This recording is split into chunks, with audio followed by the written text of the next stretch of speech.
हाय दोस्तों, आप सभी का आपके अपने यूट्यूब चैनल क्वेश्चन सर्विस स्वागत है।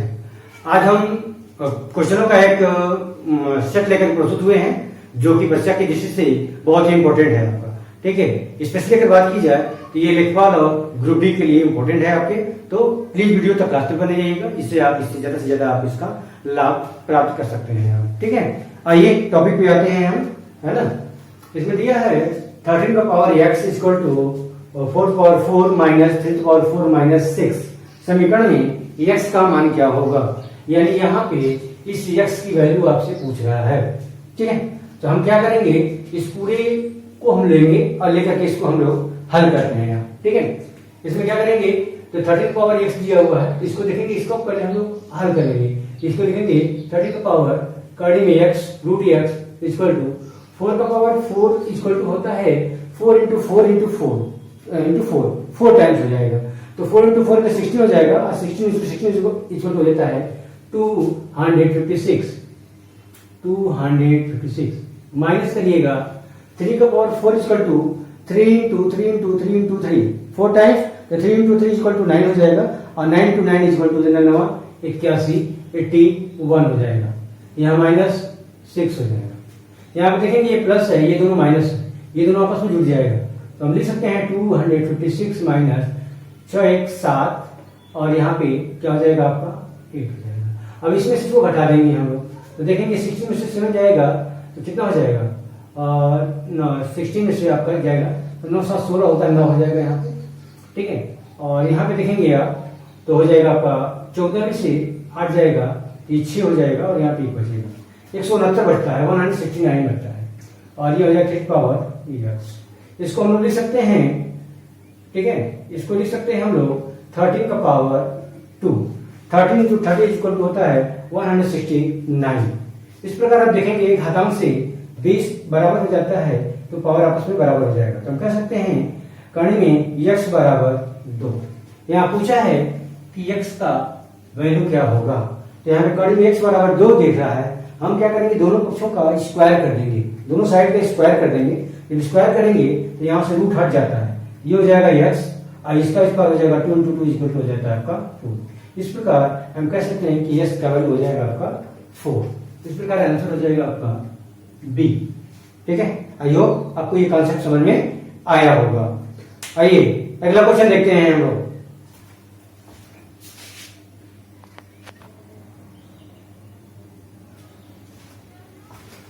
अगला क्वेश्चन यह है, यदि एक वृत्त की परिमिति एक वर्ग की परिमिति के बराबर है तो उनके क्षेत्रफल का अनुपात क्या होगा। कहता है एक वृत्त है, एक वृत्त की परिमिति एक वर्ग की परिमिति के क्या है, बराबर है। परिमिति में होता है बाउंड्री, यानी यहां से सर्किल लेंगे, ये सर्किल पूरा एक राउंड जब हो जाएगा इसको परिमिति बोलेंगे, परिमिति या परिधि बोलेंगे। और यहां से देखा जाए तो ये एक सर्किल यहां से लेकर के यहां तक जब आएगा तो ये भी आपका परिमिति या परिमाप इसको बोला जाता है। तो कहता है कि ये परिमिति क्या है, आपस में बराबर है। तो वृत्त की परिमिति होती है यहाँ पे 2 पाई r, इसका परिमिति बोलेंगे वृत्त की परिमिति या परिधि बराबर, है ना। बराबर क्या रहा है, वर्ग का परिमाप या परिमिति। तो यहां पे होता है 2 पाई r, यहां होता है 4 पाई 4a, भुजा वर्ग हो जाता है। भुजा में 4 का मल्टीप्लाई कर देंगे तो 4a हो जाता है और यहां होता है 2 पाई r। यहां देखा जाए 2 से 2 कैंसिल, 2 जा 4 हो जाएगा। यहां देखेंगे r और a में क्या समान निकल के आ जाता है, तो यहाँ पे r लिखेंगे और a को यहाँ पे लेके आइएगा तो बराबर हो जाएगा 2 और पाई इसके पास नीचे आ जाएगा। तो r का वैल्यू 2 हो जाएगा और a का वैल्यू यहाँ पे पाई हो जाएगा। क्या पूछा है, तो पूछा उनके क्षेत्रफलों का अनुपात क्या होगा। क्षेत्रफल का अनुपात क्या होगा, तो हम कह सकते हैं वृत्त का क्षेत्रफल संबंधी वर्ग का क्षेत्रफल। वृत्त का क्षेत्रफल क्या होता है, वृत्त का क्षेत्रफल होता है पाई या स्क्वायर संबंधी, यहाँ पे हो जाएगा वर्ग का क्षेत्रफल हो जाता है a स्क्वायर। मान को क्या करेंगे आप, यहाँ पे r बराबर क्या है 2 है, पाई रख देने रहेंगे आप, r का वैल्यू क्या है आपका 2 दिया हुआ है, तो यहाँ पे लिखेंगे 2 का वर्ग कर लेंगे, 2 इंटू 2 कर लेंगे, रेशियो हो जाएगा यहाँ पे। ठीक है, ए स्क्वायर बराबर क्या है, ए का देखेंगे तो यहाँ पे पाई है, ये बराबर पाई, यहाँ लिखेंगे पाई इंटू पाई कर लीजिएगा। आप देख सकते हैं पाई से पाई क्या हो जाएगा, यहाँ पे कैंसिल हो जाएगा। यहाँ पे देखेंगे ये 4 है, रेशियो करिएगा, इसका वैल्यू होता है 22/7, तो लिखेंगे 22/7 करिएगा, ठीक है। यहाँ पे लिखेंगे, इसको लिख सकते हैं 4 इंटू करिए, ये पलट जाएगा, ये हो जाएगा 7/22, काट लेंगे 2 2 जा 4 और 2 11 जा आपका ऐसे हो जाएगा। इसको कह सकते हैं हम लोग 7 2 जा 14 रेशियो 11। इस प्रकार आंसर हो जाएगा आपका सी। आई होप आपको कॉन्सेप्ट समझ में आया होगा। इस तरह से हम लोग काटते हुए आप निकल के चले जाएंगे और आसानी से इसको हम लोग प्राप्त कर सकते हैं, है ना। आइए अगला क्वेश्चन देखते हैं हम लोग, एक बार फिर से रिपीट करके देख लीजिएगा आप लोग, है ना। आइए अगला क्वेश्चन देखते हैं हम लोग।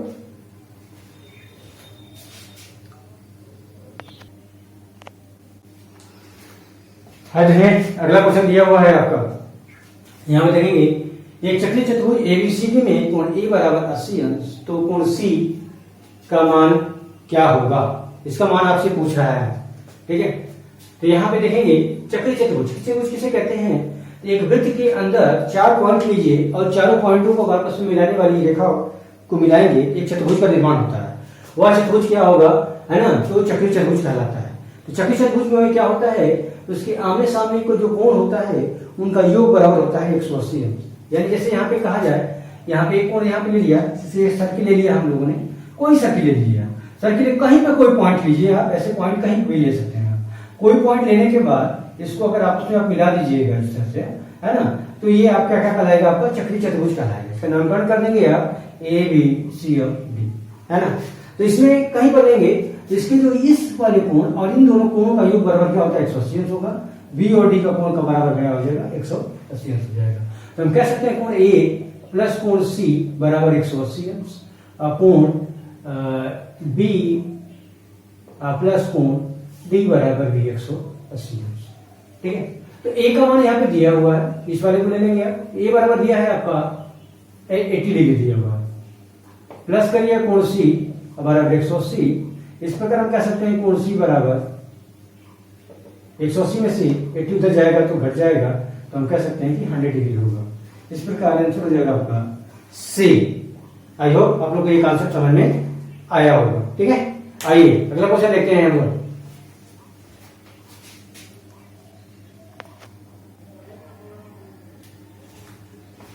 अगला क्वेश्चन दिया हुआ है, 12 मीटर भुजा वाले एक वर्गाकार क्षेत्र के एक कोने में एक बकरी 7 मीटर लंबे रस्सी से बंधी हुई है, वह कुल कितने क्षेत्रफल में घास चल सकती है, ठीक है। वो कह रहा है कि एक वर्गाकार प्लाट है, ये वर्गाकार प्लाट सब कुछ के लिए आपका है ना। इसके एक कोने पे मान लीजिए यहाँ पे एक बकरी को बांध दिया गया है, जिसकी उसकी रस्सी की लंबाई दे रहा है, बकरी के 7 मीटर लंबे रस्सी से क्या कर दिया गया है, बांध दिया गया है। तो 7 मीटर रस्सी होगी, तो जितनी उसकी रस्सी होगी उतना ही दूर वो जा पाएगी। यानी यहां से अगर देखा जाए तो 7 मीटर यहाँ पे लगभग आएगी, अगर ये 12 मीटर पूरा अगर यहाँ पे है ना, तो 7 मीटर मान लीजिए यहाँ पे आएगी और 7 मीटर मान लीजिए यहाँ पे जाएगी आप, तो कितना एरिया सब कवर करेगी आपको, तो ये कवर एरिया के ये वाला पार्ट को चल पाएगी। तो इसी भाग को, ये क्षेत्रफल को वो आपसे पूछ रहा है ना, इसी भाग को पूछ रहा है। अर्थात ये है आपके पास 7 मीटर और ये भी होगा आपका 7 मीटर, ठीक है। तो हमको करना क्या है, यहाँ पे ध्यान दिया जाए तो ये आपका 7 मीटर क्या हो जाएगा, तो ये देखेंगे एक सर्किल अगर ले लिया जाए तो सर्किल में अगर 4 पार्ट कर देते हैं तो ये हमको एक पार्ट दिखाई देता है। अर्थात अगर वृत्त का क्षेत्रफल निकाला जाए, है ना, वृत्त के क्षेत्रफल में से अगर 4 का हम भाग दे देंगे तो इस वाले एरिया का क्षेत्रफल हमको आसानी से निकल करके आ जाता है, ठीक है। तो हम लिख सकते हैं इसको, देखेंगे चले हुए भाग का क्षेत्रफल बराबर लिखेंगे पाई आर स्क्वायर बटा में 4, वृत्त का क्षेत्रफल बटा में 4। क्यों, क्योंकि वृत्त का चौथाई भाग दिखाई दे रहा है, तो चौथाई भाग का ये पूरा हो जाएगा वृत्त का, पाई आर स्क्वायर पूरे वृत्त का निकलेगा। उस वृत्त के क्षेत्रफल में से मैं अगर 4 का भाग देंगे तो एक भाग का हमको क्षेत्रफल वहां पे निकल करके आ जाएगा, एरिया निकल करके आ जाता है। इसका मान लिखेंगे 22 बटा में 7, पाई का मान है ना, इंटू 4 आर स्क्वायर का मान दिया है 7 इंटू 7, यहां से काट लीजिए, 7 से 7 कट जाएगा आंसर आपका, ये 2 से काटिएगा, 2 दूनी के 4 और 2 से कट जाएगा 11 भाग में। इस प्रकार देखेंगे 11 से 77 हो जाता है, 77/2, 2 से डिवाइड करिएगा, 2 3 जा 6 और 2 8 जा 16 और 2 5 जा 10 हो जाता है। इस प्रकार देखेंगे 38.5 वर्ग मीटर। इस प्रकार आंसर देखेंगे तो ए वाला ऑप्शन आपका मैच करता है। ठीक है, आई होप आपको ये कॉन्सेप्ट समझ में आया होगा। ठीक है, आइए अगला क्वेश्चन देखते हैं हम लोग।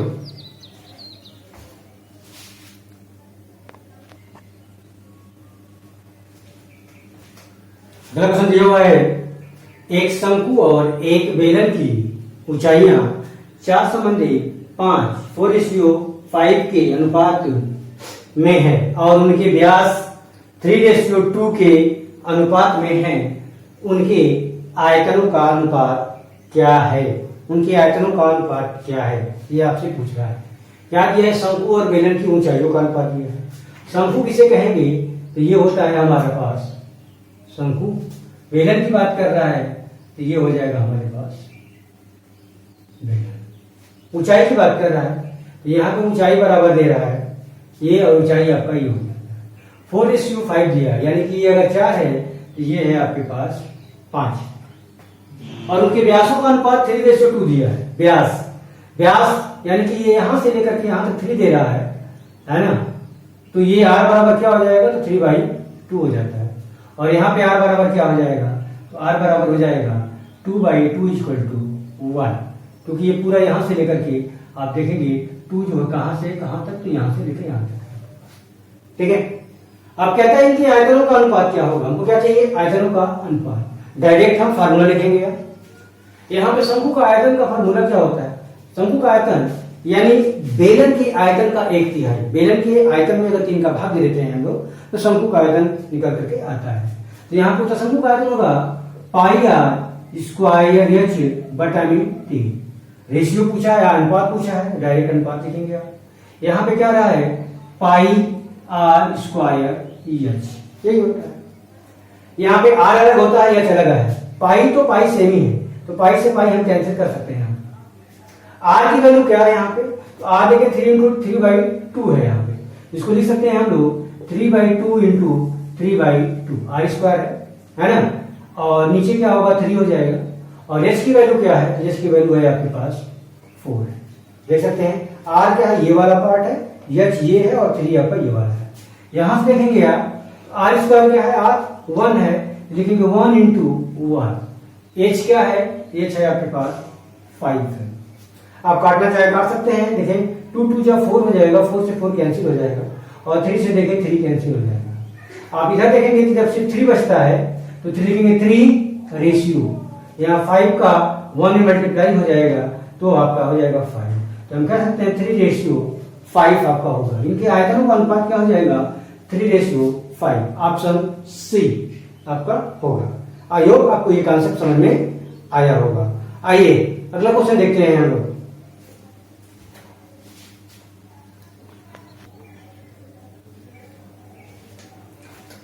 अगला क्वेश्चन दिया हुआ है, एक व्यक्ति किसी दूरी का आधा भाग 64 किलोमीटर प्रति घंटा और आधा भाग 80 किलोमीटर प्रति घंटा की गति से चलता है, तो उसकी औसत गति क्या है? एक व्यक्ति है, ठीक है, ये पूरी दूरी है, इस दूरी का आधा भाग वो 64 किलोमीटर प्रति घंटा और आधा भाग 80 किलोमीटर प्रति घंटा की रफ्तार से क्या करता है? तय करता है। तो पूछ रहा है कि यहां से यहां तक दूरी को तय करने में उसका औसत चाल क्या होगा, यही आपसे पूछ रहा है ना। एवरेज आपका स्पीड उसकी क्या होगी, यही आपसे पूछ रहा है ना। तो अगर जब आपको लगे कि जब बराबर दूरी यानी जितना वो जाए और उतना ही वापस लौट करके आए, जितना जाता है 4 किलोमीटर गया 4 किलोमीटर वापस आया, 5 किलोमीटर गया 5 किलोमीटर आया, 50 गया और 50 वापस आया, और जाने और आने में अगर अलग अलग चालों से वो जाता है तो उसकी औसत चाल बराबर क्या हो जाता है? वहां पे फार्मूला हो जाता है, एक लिखते हैं लोग 2xy/x + y, है ना। x क्या है? तो x 64 किलोमीटर प्रति घंटा और 80 जो है y हो जाएगा यहाँ पे, ठीक है। इन दोनों को आपस में मल्टीप्लाई करके दुगुना कर दीजिएगा और इन दोनों को जोड़ करके क्या करिएगा, भाग दे दीजिएगा। इस प्रकार इसकी औसत चाल आपको निकल करके आ जाती है। तो यहाँ पे देखा जाए वही हो क्या रहा है, यहाँ पे देखेंगे 2 इंटू 64 इंटू 80, ठीक है, अपान लिखेंगे 64 प्लस 80, देखेंगे कितना आएगा, देखेंगे 2 इंटू 64 इंटू 80 अपान यहाँ देखेंगे कितना होगा 4 8 6 14, कटता है तो काट देंगे, बिल्कुल उसको काटिएगा, काटे देखें 2 से काटिएगा तो 2 7 14 दूनी के 4, 8 से काटिएगा तो देखें 8 10 में 80 हो जाएगा और 8 9 72 होगा। अब ये कटने से रहा, यहाँ पे देखेंगे 640, 64 में 10 का गुणा करिएगा तो ये हो जाएगा हमारे पास, देखा जाए ये है 640 अपान 9, ये बचला है। अर्थात हमको क्या करना है, 640 में 9 का भाग देना है, भाग दिया जाए, ठीक है। तो लिखेंगे 64, 640 में 9 का भाग देंगे तो कैसे हो जाएगा, 7 पर जाएगा, 9 से 63, यहाँ पे देखेंगे 1 आएगा, ये कैंसिल हो जाएगा, 10 0 गया, 10 हो गया, यहाँ पे 1 टाइम जाएगा, हम लोग कह सकते हैं यहाँ पे 9 1 9 है ना, 1 आएगा। तो इस प्रकार यहाँ पे देखेंगे पॉइंट बढ़ेगा तो 0 बढ़ जाएगा। इस प्रकार हम देखेंगे तो ये बार बार यही चीज क्रिया दोहराती रहेगी आपके पास, यानी ये 1 1 1 1 1 बढ़ जाएगा आपको। तो हम लोग इसको लिख सकते हैं 71.11 लिखें या 1 पे बार लिख दें, जैसा लिखना चाहें आप स्वतंत्र लिख सकते हैं, चाहे ऑप्शन से मैच कराया जाए। जब ऑप्शन से मैच कराते हैं तो ऑप्शन हमको सी प्राप्त होता है, ठीक है। आई होप आप लोग को ये कॉन्सेप्ट समझ में आया होगा, ठीक है। आइए अगला क्वेश्चन देखते हैं हम लोग।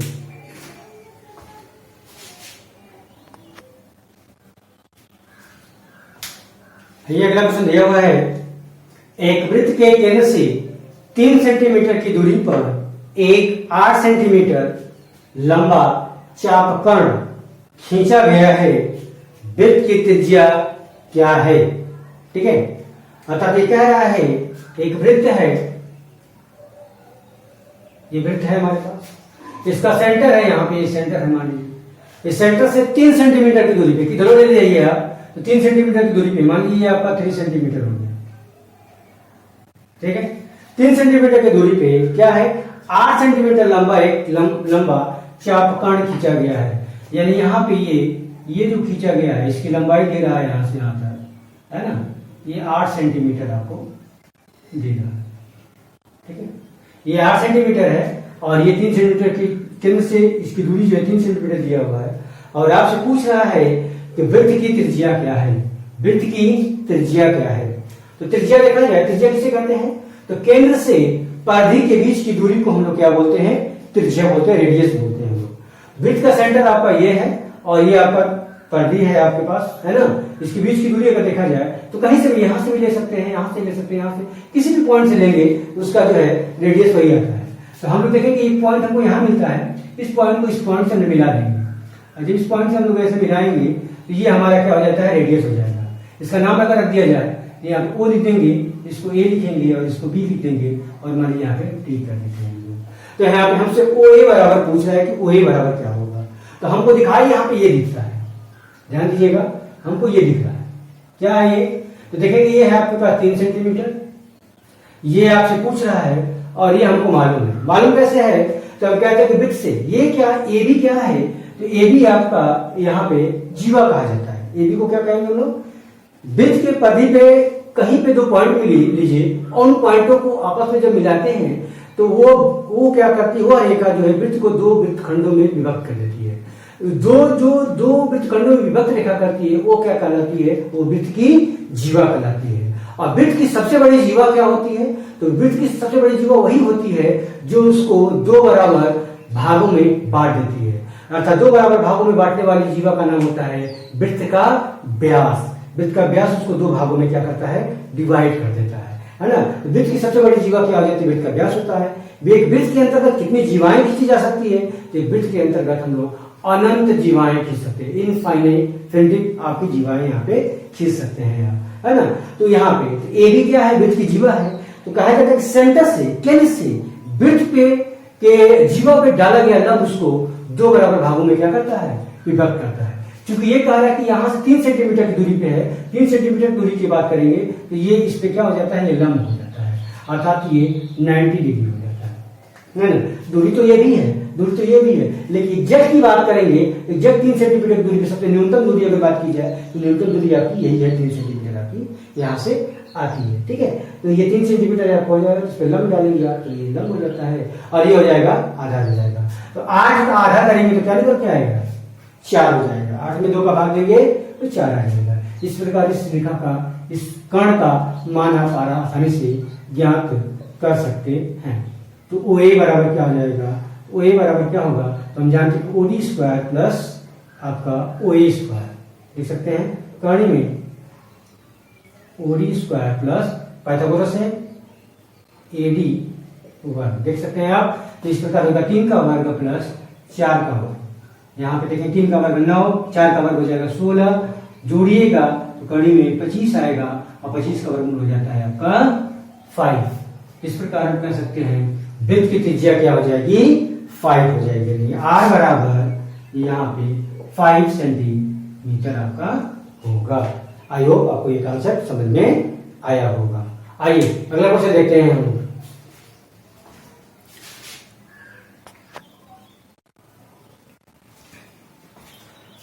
ये अगला क्वेश्चन दिया हुआ है, स्थिर जल में एक नाव की गति 9 किलोमीटर प्रति घंटा है। यह अनुप्रवाह में 12 किलोमीटर जाता है और प्रारंभिक बिंदु पर 3 घंटे में वह लौट आता है। नदी में जल का वेग क्या है या जल का गति क्या है, ये आपसे पूछ रहा है। अर्थात सपोज करो ये अगर नदी है हमारे पास, ये नदी है, इस तरह से बह रही है नदी, इस तरह से है ना बह रही है, तो ये क्या कहता है कि ये 9 किलोमीटर, एक नाव की गति 9 किलोमीटर प्रति घंटा। नाव जो है यहां से इसमें जा रही है और 9 किलोमीटर प्रति घंटे की रफ्तार से अनुप्रवाह, अनुप्रवाह का मतलब जिधर नाव जाती है उधर ही आपका ये भी जाता है, क्या कहते हैं आपका जिधर नाव का वेग होगा, जिधर नाव जाएगी और उधर पानी का भी बहाव उधर ही होगा, उसको कहते हैं लोग अनुप्रवाह बोलते हैं। और धारा के विरुद्ध का मतलब अगर पानी इधर बह रहा है और नाव अगर इधर जा रही है तो ये कहते हैं धारा के विपरीत होते हैं, है ना। तो अनुप्रवाह का मतलब धारा के सापेक्ष, और ये आपको बोल रहा है, ठीक है, और धारा के विपरीत की बात कर रहे हैं आप, ठीक है। तो जाता है और आता है। सबसे पहले यहाँ पे जाएगा, जा रहा है 9 किलोमीटर जाता है, 9 किलोमीटर प्रति घंटे की रफ्तार से जाता है ना, और 12 किलोमीटर पर किस वेग से वो वापस आता है लोगों को मालूम नहीं है ना। तो हम जानते हैं कि अगर धारा का वेग अगर मान लेते हैं हम लोग, धारा का वेग अगर मानते हैं x किलोमीटर प्रति घंटा होगा, तो एक बार जब जाएगा धारा के सापेक्ष जब जाएगा तो उस समय क्या होगा, तो धारा के सापेक्ष जो चाल होगा उसका 9 + x होगा किलोमीटर प्रति आवर, और एक बार क्या होगा धारा के विपरीत, धारा के विपरीत जो उसका चाल होगा वो हो जाएगा 9 - 2। नदी का प्रवाह जो होता है एक बार उसको ब्रेक करेगा, रोकेगा, और दूसरी बार क्या करेगा उसको सपोर्ट करता है, और जाता है 12 किलोमीटर, और 12 किलोमीटर ही वापस वो लौट आता है। कितने घंटे में, 3 घंटे में लौट आता है। तो पूछ रहा है कि नदी में जल का वेग क्या होगा, यानी नदी में जल का वेग क्या होगा, यानी धारा का वेग क्या होगा, ये आपसे पूछ रहा है। तो 12 किलोमीटर जाने में कितना समय लगेगा और 12 किलोमीटर आने में कितना समय लगेगा, उन दोनों समयों को जोड़ दिया जाएगा तो 3 घंटे के समय के क्या हो जाता है, यहाँ पे बराबर हो जाएगा, है ना। तो हम लोग जानते हैं समय बराबर होता है दूरी बटा में 4। समय बराबर क्या हो जाएगा, तो समय बराबर हम लोग को पता है दूरी बटा में 4। इसी का हम लोग प्रयोग करेंगे। दूरी कितनी है, तो 12 किलोमीटर जाता है, किस वेग से जाएगा, एक बार जाएगा 9 + x के वेग से, दूसरी बार 12 किलोमीटर जाएगा 9 - x के वेग से। ये दोनों समय कितने के बराबर है, 3 घंटा के बराबर है, ठीक है। यही आपका इक्वेशन बनेगा। इसी को सॉल्व करेंगे, यहाँ से x की वैल्यू आएगा, वही हमारा आंसर होगा। अब ध्यान दीजिएगा थोड़ा सा, यहाँ पे देखिए 3 है, यहाँ 12 है और यहाँ 12 है।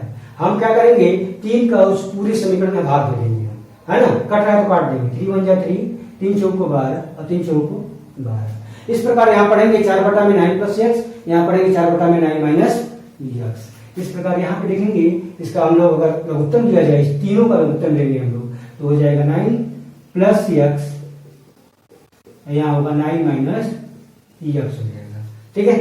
यहाँ से देखेंगे इसका भाग दीजिएगा तो 9 + x गायब हो जाएगा, बच जाएगा ये, अर्थात इसका इसमें गुणा करेंगे, जब गुणा करेंगे 4 × 9 = 36 हो जाएगा, 36, माइनस है तो माइनस लिखेंगे 4x, ठीक है। ये प्लस है, प्लस उतार देंगे, इसका भाग दीजिएगा तो ये गायब हो जाएगा, ये बच जाएगा, इसका 4 में गुणा करिएगा तो 4 9 36 हो जाएगा, और ये प्लस हो जाएगा, 4 का x में गुणा करिएगा तो 4x हो जाएगा। बराबर कर लीजिएगा यहाँ से इस तरह से, है ना। यहाँ पे देखेंगे ये 1/1 है, तो 1 का भाग देंगे तो यही प्राप्त हो जाता है, ये प्राप्त हो जाएगा। इसी में अगर 1 का गुणा करेंगे तो यही आएगा आपके पास, है ना। तो हम क्या करेंगे, देखिए ये हमको दिख रहा है a प्लस बी और a माइनस बी, तो हम लोग क्या करते हैं a square minus B square देते हैं। 9 कवर हो जाएगा 81 और यहाँ पे हो जाएगा माइनस x स्क्वायर, ठीक है। इसका वैल्यू आपका ये होगा। इस प्रकार ये गायब हो जाएगा, ये इसका काम खत्म हो जाता है, ठीक है। यहाँ देखेंगे 4x से 4x यहाँ पे कैंसिल हो जाएगा, क्योंकि ये माइनस है और ये प्लस है। यहाँ देखेंगे 36 है और यहाँ पे प्लस 36, 36 जोड़ेंगे तो ये 72 हो जाएगा। और यहाँ पे x स्क्वायर को जब इधर लेके आइएगा तो देखिए x इधर आएगा तो ये हो जाएगा x स्क्वायर बराबर 81 यहीं पे रुक जाएगा, है ना। और ये 36 जोड़ेंगे तो 72 हो जाएगा, और 72 उधर लेके जाएंगे तो ये हो जाएगा माइनस हो जाता है। इस प्रकार हम करेंगे 72 यहाँ पे, तो यहाँ पे देखेंगे x स्क्वायर बराबर क्या निकल के आएगा तो 9 हो जाता है। इस प्रकार x बराबर क्या हो जाएगा तो 3, x का वर्गमूल लेंगे तो x और 9 का वर्गमूल लेंगे तो 3 हो जाता है।